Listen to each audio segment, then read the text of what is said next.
This is a place where neighbors once shared friendly hellos, where children rode bicycles without worry.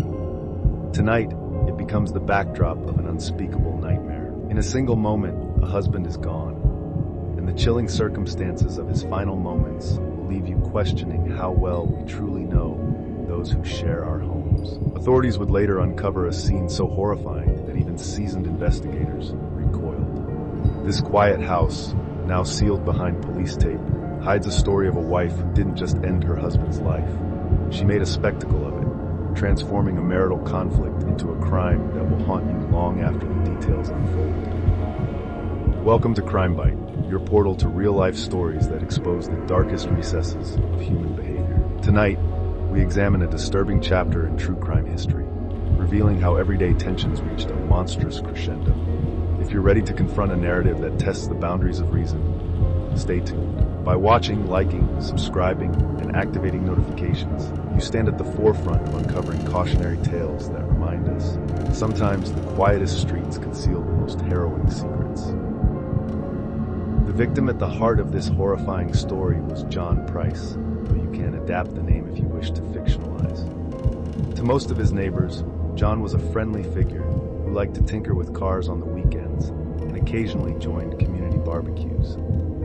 He was described as a salt-of-the-earth kind of man, someone dependable with a ready handshake and a down-to-earth sense of humor. He had grown up in the area, attended the local school, and formed a comfortable network of friendships through sports clubs and workplace camaraderie. If you had asked anyone, just a week prior, whether John was in danger, you would have been met with surprised stares and shaking heads. This was, by all accounts, a mild suburb where violent crime was almost unheard of. John lived there with his partner, Catherine Knight. He had been in relationships before, some good, some rocky, and he had fathered children from a previous marriage. By the time Catherine came into his life, he was known as a hardworking father who cared deeply for his kids, even if they no longer lived under his roof. The house was modest, reflecting John's practical approach to life. Battered furniture, well-used kitchen appliances, and a front porch with chipped paint on the steps. Nothing about it suggested a macabre crime was about to unfold. Neighbors recall that the couple's relationship started with smiles and small tokens of affection. They sometimes saw John and Catherine grocery shopping together, sharing an occasional laugh at an inside joke. For a time, the community believed John had found stability and comfort in Catherine's companionship. Few realized that behind closed doors, the partnership was far from blissful. Beneath that veneer of suburban normalcy lay deep fissures of anger, suspicion, and mounting hostility. Fault lines that would ultimately erupt into acts of unthinkable cruelty. There was no single cataclysmic event that set things into motion. Rather, it was a gradual accumulation of toxic behaviors, fights, and unresolved traumas. The quiet suburb surrounding John's home would ultimately become infamous, forever linked to a crime so grim that it tested the limits of public comprehension. When people hear about such extreme violence, they often imagine it happening far away, in big cities, dangerous neighborhoods, or among those already steeped in criminal activity. But here, in this unassuming slice of Australian suburbia, horror found its stage. And as we move further into the details of John Price's murder, the unsettling reality emerges that some nightmares unfold right next door, tucked behind the same picket fences we associate with safety. This home would become a grisly testament to the fact that even the most ordinary lives can harbor horrors beyond imagining, leaving a lasting scar on everyone who crossed its threshold. In this story, the wife and murderer was Catherine Knight, an individual whose past was marked by both violent tendencies and a curious capacity to mask them behind fleeting smiles. Catherine's resume included work in slaughterhouses, a career choice she was oddly proud of. Those close to her claimed she talked frequently about her butchering skills, sometimes boasting about how quickly she could skin an animal, or how neatly she could prepare carcasses for processing. That casual comfort around blood and knives, in hindsight, seems a chilling precursor to the savage acts she would later commit. Neighbors who met Catherine initially perceived her as pleasant, if somewhat intense. She had a knack for engaging in friendly banter, offering homemade meals or small acts of kindness like checking on a sick neighbor. Yet underneath those gestures lay an unpredictable temper. Friends recounted stories of sudden outbursts that would catch everyone off guard. One day she might be cooking a hearty dinner for a friend in need. The next, she'd be hurling accusations and household objects in a fit of rage. This duality made it difficult for outsiders to grasp the danger simmering within her. A few co-workers from her slaughterhouse days later testified that Catherine had peculiar fascinations, particularly with knives. She collected them, sharpened them meticulously, and stored them in places where she could admire them, almost like trophies. Some chalked this up to her trade. After all, a butcher's tools are critical. But others found her behavior unsettling, feeling a twinge of unease when they saw the way her eyes lit up at the prospect of a new blade. Still, no one directly confronted her, perhaps out of fear or disbelief that such an obsession might portend real violence. By the time Catherine moved in with John Price, she had already acquired a reputation for being explosive in romantic relationships. Former partners recounted episodes of domestic incidents that escalated quickly, including physical harm and threats of violence. In each instance, she would offer some form of apology or excuse, sometimes attributing her actions to stress or emotional distress. Although many recognized red flags, Catherine maintained an ability to smooth things over, at least temporarily, with promises of change or heartfelt declarations of love. John Price, seeking companionship and possibly underestimating the seriousness of these warning signs, took her at face value. This outward charm, paired with hidden darkness, laid the groundwork for an environment of perpetual tension. People in the orbit of John and Catherine might have sensed a subtle malice, but struggled to pinpoint it. Was she just moody? Was the couple simply arguing like any other? The lines blurred, and no one stepped in assertively. In truth, Catherine was on a trajectory toward a gruesome act that would lay bare the lethal potential behind her butcher's skill set. The stage was set. All that remained was the final trigger to unleash a horror that would reverberate throughout Australia, and eventually, the world. John Price and Catherine Knight's relationship can be described as a precarious balancing act, tottering between occasional moments of genuine affection and volatile arguments that left neighbors wary. At first, their union may have seemed to fill gaps in each other's lives. John brought stability and a reliable income, while Catherine offered a semblance of domestic companionship. But the harmony never lasted long. Arguments often erupted over trifles, finances, household chores, even groceries. What made these quarrels different was the level of ferocity Catherine brought to the table.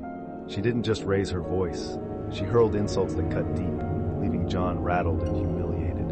No one outside their immediate circle knew the extent of the stress placed on John. He had older children who visited occasionally, and he likely worried about exposing them to the tumultuous nature of his new relationship. Some nights, neighbors overheard loud crashes, furniture tipping over, maybe doors slamming, but daybreak would usually reveal John Price, stoic as ever, heading off to work as though nothing had happened. Catherine's mood swings were intense, but John seemed determined to handle it himself. Perhaps he believed her rages would subside with time, or that he could fix the situation if he just tried a little harder. John was the kind of bloke you could count on for anything, a friend might say. He wasn't one to talk about his problems, though. You'd see bruises on his arms sometimes, or a cut on his cheek, and he'd brush it off as just an accident. But you knew something wasn't right. While John's friends grew concerned, Catherine's explosiveness became less restrained. She lashed out over small disagreements, accusing him of infidelity or ignoring her needs. She weaponized her intimate knowledge of his fears, using them to manipulate him when she felt threatened. Some speculated that her upbringing, coupled with her slaughterhouse background, had normalized aggression for her. She saw violence as an immediate solution to conflict, whether with animals or people. But no one fully realized just how far she was willing to go if pushed. Family members on both sides attempted to intervene at times, suggesting therapy or counseling, but the couple either dismissed these suggestions or never followed through. Catherine would appear contrite in front of certain relatives, promising to keep her temper under control. Meanwhile, John might confide half-truths to a close friend, but quickly change the subject, as if admitting the full reality was too humiliating. Tension simmered beneath the surface, building toward a confrontation that everyone feared, but no one could articulate. The uneasy sense hung over the household, permeating every ordinary routine, from cooking dinner to watching TV, like a dark cloud waiting to burst. The crucial question began to form in the minds of concerned onlookers. If the arguments were this heated and the warnings this clear, why did John stay? Some say love can be blind. Others suggest that John's stoicism and pride led him to believe he could weather the storm or change Catherine's behavior. Regardless, they remained together, each passing day bringing them closer to the point of no return. And once that line was crossed, there would be no turning back. During the last stretch of their time together, John Price's demeanor took a noticeable turn for the worse. His once jovial banter at work grew rare, replaced by tense silences and distracted stares. Colleagues whispered among themselves, wondering if trouble at home was deepening. On occasion, John would grimace when stretching or turning, as though plagued by a bruise or injury he refused to discuss. Despite these signs, he never fully opened up to anyone. Perhaps he feared pity, judgment, or simply believed he could handle Catherine's temper on his own. Others in John's circle, friends, siblings, even neighbors, picked up on stray comments or half-revealed anecdotes about life under the same roof as Catherine. He hinted at shouting matches over minor disputes, how she would accuse him of betrayals he never committed. Once, John's sister confided to a coworker that she worried something truly awful might happen if he stayed in that relationship. But repeated warnings from loved ones couldn't break through John's practiced stoicism. He'd nod, thank them for their concern, but do little to change his circumstances. In the final days, tensions escalated beyond mere arguments. Catherine's possessive streak surged. She berated John about imagined affairs or financial matters he insisted were under control. Friends said she had a volatile obsession with loyalty.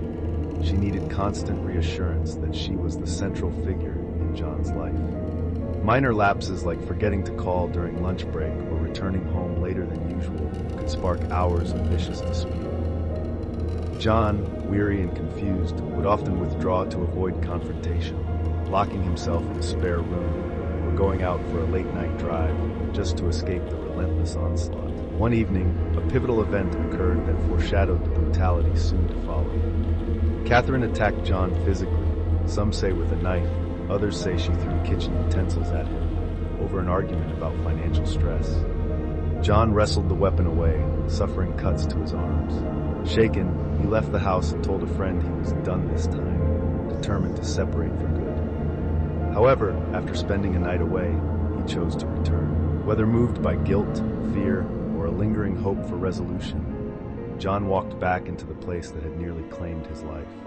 It was a fateful decision that sealed his doom. Days before the murder, John confided to multiple people that he felt trapped, that Catherine's behavior had become impossible to predict.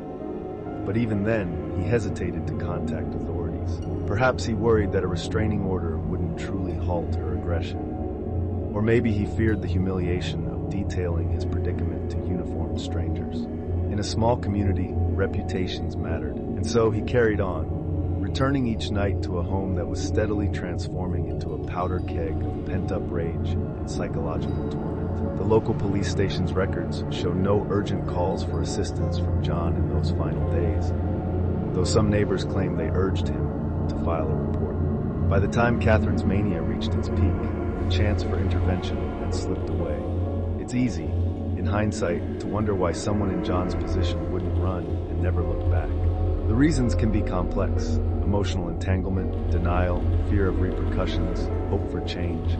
All can keep a person bound to a relationship that's spiraling out of control. Tragically, these final days marked the countdown to a horrific explosion that would leave an entire nation stunned. And so, with each sleepless night and every explosive argument, the pair hurtled toward an irreversible act that would redefine domestic violence for many. The question on everyone's lips would soon be, how did no one stop this before it was too late? On the night it finally happened, there was little warning for anyone outside the house. No frantic phone call, no last-minute plea for help. The suburban street lay quiet, most neighbors either asleep or winding down from their day. But behind John Price's closed door, tensions that had simmered for months erupted into an act so horrifying that even seasoned investigators struggled to find words for it. A According to reconstructions pieced together from forensic evidence and subsequent interviews, John and Catherine may have been arguing, perhaps over finances, suspected infidelity, or some trivial trigger that set Catherine off. Regardless of the precise cause, the final confrontation was swift and brutal. Catherine attacked John with a knife, a weapon she was all too familiar with from her years of working in slaughterhouses. The first blow might have caught him off guard. He may have turned to speak or leave the room, only to be met with cold steel. Injured and startled, John likely tried to flee or defend himself, but Catherine, fueled by a frenzy of rage, pressed the attack. Neighbors reported hearing a thud around the approximate time, though no one phoned the police, assuming it might have been someone dropping furniture or slamming a door.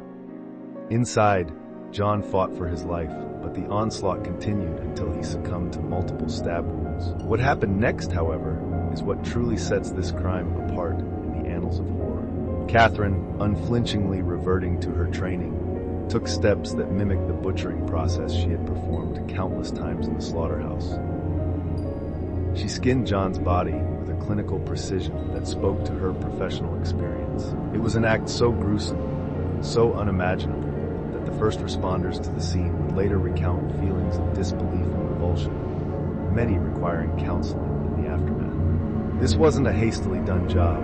It carried a methodical determination that revealed how deeply her rage ran. In a decision that defies understanding, Catherine proceeded to prepare and plate portions of John's flesh as though it were a meal. Forensic specialists discovered cooking implements and utensils out on the counter, along with pots and pans, still warm from use. The dinner table, horrifyingly, had place settings prepared with the intent, so it seemed, for others to share in this grotesque feast. Investigators found name cards bearing the names of John's children near some plates, suggesting Catherine might have planned a nightmarish scenario in which the children would unknowingly participate in an unspeakable act.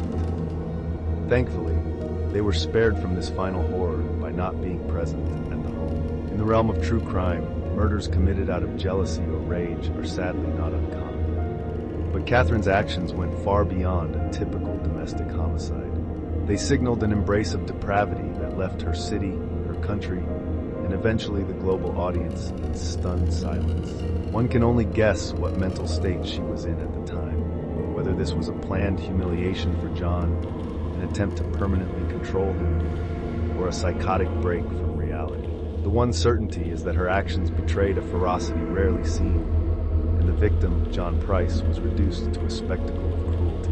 By the time the house fell silent, John lay lifeless, his remains desecrated. Catherine was in no condition to flee. Some accounts suggest she attempted self-harm, while others say she simply waited for discovery.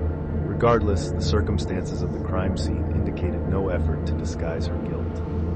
From the minute paramedics and police stepped into that house, the magnitude of the horror was clear.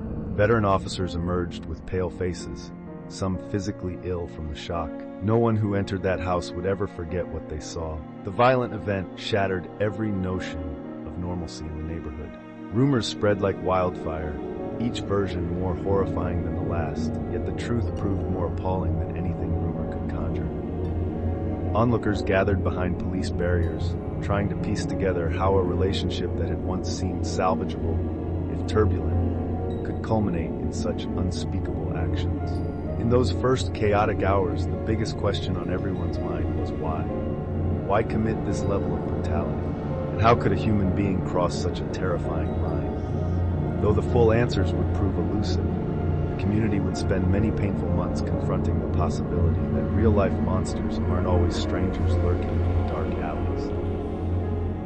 Sometimes they live among us, presenting the familiar face of a friend or lover, until one day, their true nature breaks free, leaving a trail of devastation in its wake.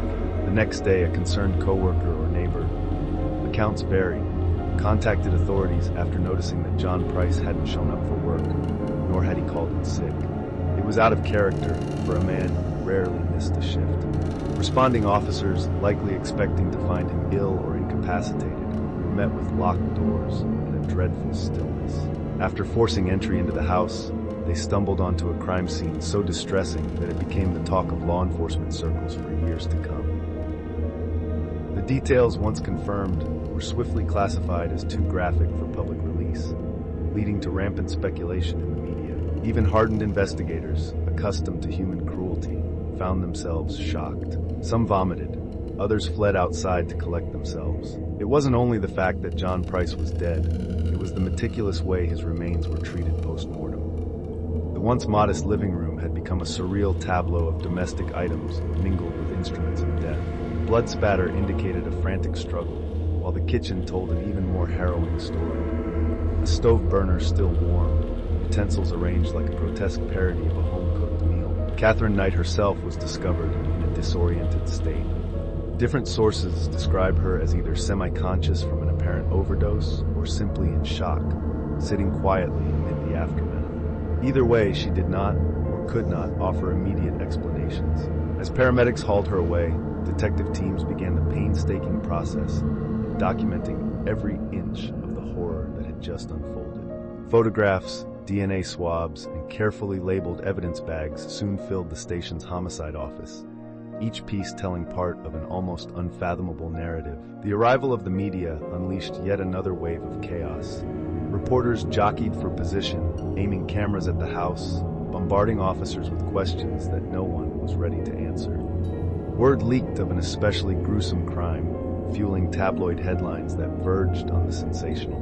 Rumors circulated about cannibalism or ritualistic motives. In truth, the reality was both simpler and infinitely more disturbing. This was a domestic homicide carried out with unparalleled violence and precision, culminating in a display of cruelty that spoke volumes about the killer's mindset. In the hours that followed, senior detectives convened at the station to develop a preliminary theory. Catherine had murdered John in a fit of rage, then used her butchering expertise to commit acts that still defied reason. Yet the question of motive loomed large. Was this a meticulously planned event or a spontaneous outburst that spiraled out of control? Had Catherine intended to kill John all along, or did something specific spark her final descent? The interrogation would come later, once she was deemed fit to speak. For now, the investigators focused on gathering irrefutable proof: fingerprints, footprints, ballistic data, if any, tool marks, and the contents of Catherine's phone or personal journals. Forensic specialists took a central role, methodically examining the remains and the various items strewn throughout the house. The coroner's initial findings read like something out of a horror film, confirming lacerations consistent with multiple stab wounds, followed by post-mortem mutilation. Meanwhile, officers combed through local shops and Catherine's workplace records, verifying she possessed the blades used in the attack. The deeper they dug, the more apparent it became that this crime couldn't be written off as a simple domestic argument gone wrong. The entire ordeal spoke to a calculated edge that transcended a random act of rage. Within days, the grim discovery had made headlines across the region, overshadowing most other news. Civilians reacted with a mix of morbid fascination and genuine horror. For some, it confirmed their worst fears about the potential darkness that lurks in everyday life. For others, it was so inconceivable, they suspected the story must be exaggerated. But the official crime scene photos, locked away from public view, left no doubt in investigators' minds. This was no mere rumor. It was possibly one of the most horrific killings Australia had ever seen. The arrest of Catherine Knight, though inevitable, came with an air of grim spectacle. Law enforcement had pieced together more than enough evidence from the crime scene to detain her. She was taken into custody not long after being medically cleared. Some accounts say she overdosed on pills in a failed attempt to end her life, while others claim she simply fell into a stupor, too numb to react.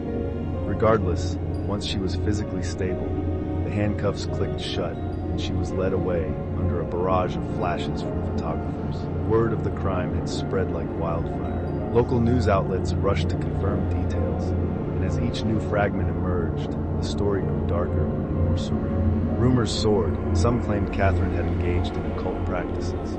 Others insisted she planned the murder for weeks.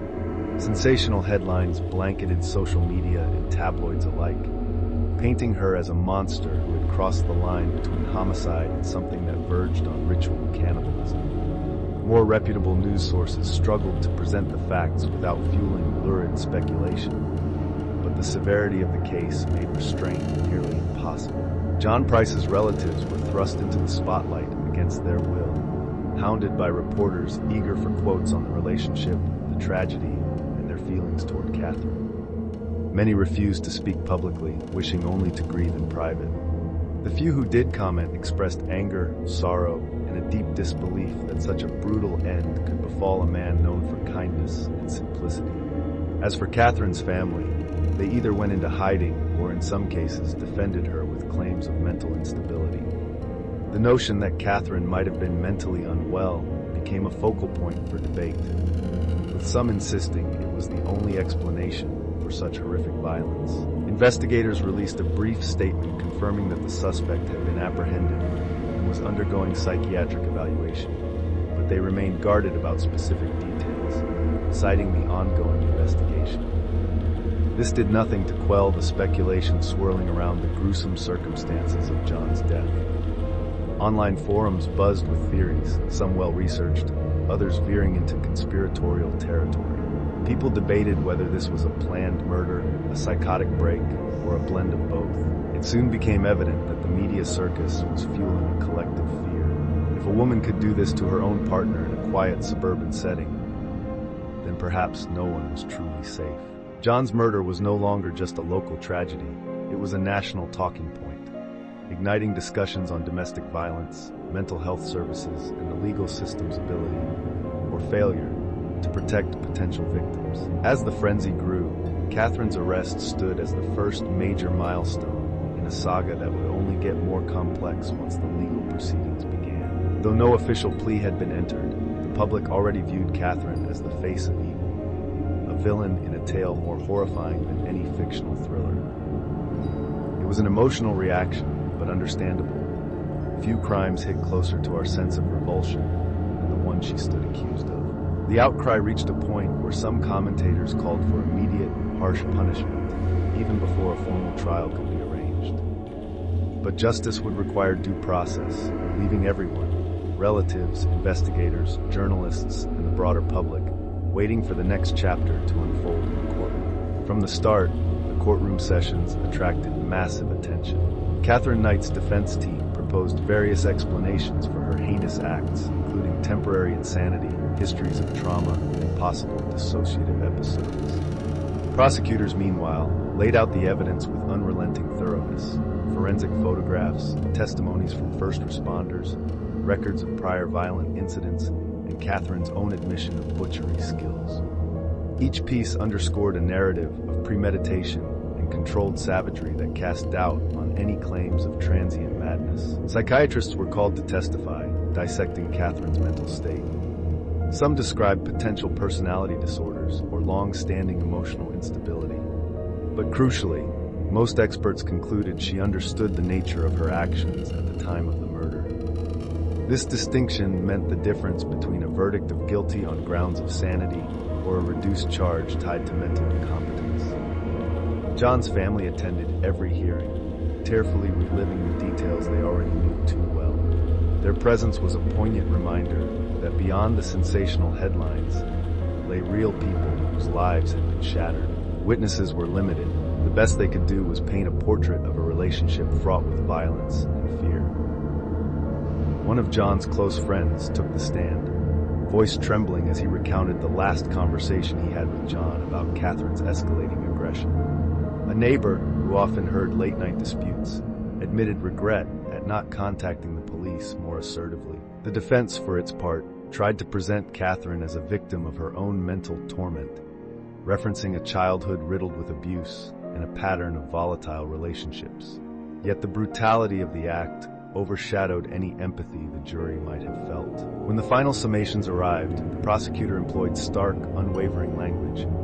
This was not merely murder, it was a ritual of violence, a final statement of control and hatred. The defense pleaded for leniency, citing Catherine's mental illness and the irreversible damage her imprisonment would cause to her own family. But the overwhelming weight of the evidence could not be ignored. After hours of deliberation, the jury delivered a verdict: guilty of murder. The judge, clearly disturbed by the egregious nature of the crime, handed down a life sentence with no possibility of parole. an unprecedented outcome at the time for a female offender in Australia. For John's family, the sentencing brought a measure of closure.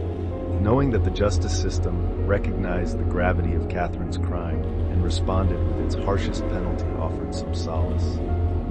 Still, no verdict could bring John back, nor erase the memories of what he suffered. Outside the courthouse, reporters broadcast the news across the nation, and soon, headlines proclaimed Catherine Knight as the first Australian woman to receive life without parole. The case entered the annals of criminal history as a milestone in how the courts respond to acts of extreme domestic violence. In the days and weeks that followed, talk shows and editorials dissected the trial, some hailing the verdict as a necessary stand against barbarity, while others debated the role of mental health care in preventing such extremes. But for those who had endured the trial in person, one truth outweighed all speculation. No victory in court could undo the loss, nor fully explain how an ordinary marriage twisted into a scene out of the darkest nightmares. The long shadow of this crime would remain, a permanent reminder that beneath the surface of daily life, horrors may lurk unseen and unacknowledged. In the wake of Catherine Knight's sentencing, a wave of introspection swept through the community, the nation, and even other parts of the globe where the case drew attention. People grappled with a central question: how could such depravity go unnoticed for so long, right under the noses of friends and family? The tragedy underscored a stark reality. Domestic abuse rarely unfolds in plain sight. It festers behind locked doors and drawn curtains, often fueled by a toxic mix of fear, denial, and misplaced hope for change. Experts in criminology and mental health began pointing to red flags that emerged throughout Catherine's life: previous acts of violence, an unhealthy fixation on weapons, and a record of threatening behavior toward past partners. Time and again, these warning signs went unaddressed. In many cultures, a stigma still surrounds the idea of seeking help for domestic disputes, especially for men who may feel societal pressure to appear invulnerable. John's reluctance to report abuse might have stemmed from pride, fear, or simply a hope that love would triumph over cruelty. Yet his silence proved fatal. In the broader conversation, activists seized the opportunity to discuss policy reforms. Some advocated for mandatory reporting guidelines, stricter firearm regulations, though in this case, knives were the weapon of choice, and better funding for mental health interventions.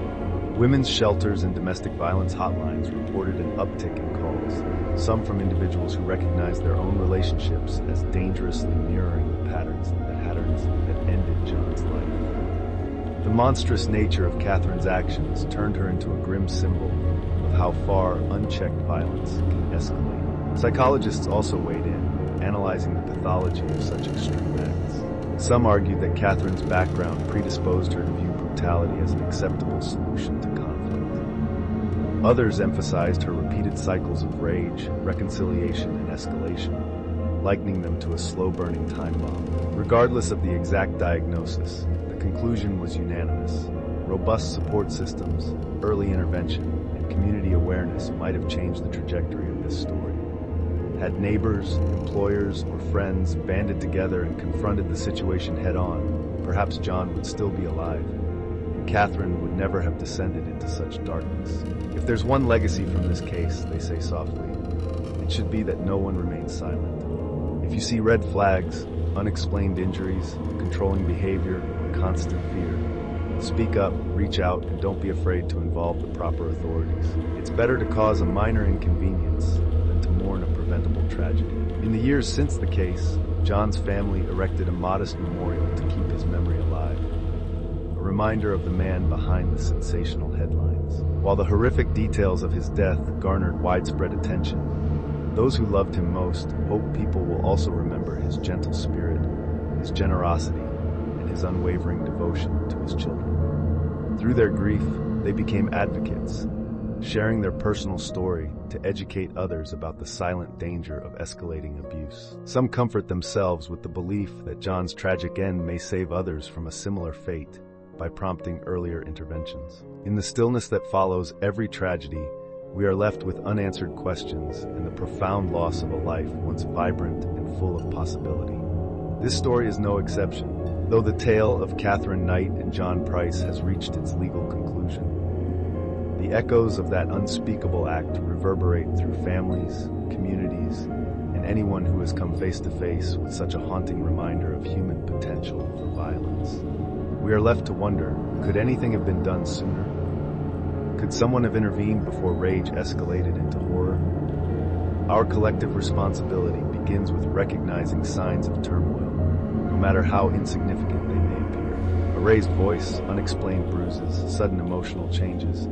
These might seem small, but they can be crucial hints of deeper threats. Today we call on you to stay vigilant. If something feels wrong in a relationship or household, reach out, offer help, or notify authorities. It is better to risk an awkward conversation than to carry the weight of silence that could end in irreversible tragedy. As we conclude this documentary, remember the ultimate lesson. True crime stories are not mere entertainment. They serve as stark warnings about the urgent need for awareness and proactive support. At CrimeByte, we invite you to stand beside us in spreading knowledge, sparking conversations, and strengthening the safety nets that protect our loved ones. Share this video, subscribe to our channel, and tap the notification bell so you'll never miss the stories that matter most. Each click, comment, and conversation raises awareness and could be the catalyst for saving a life. Together, we can transform dark, cautionary tales into a powerful force for preventing future heartbreak.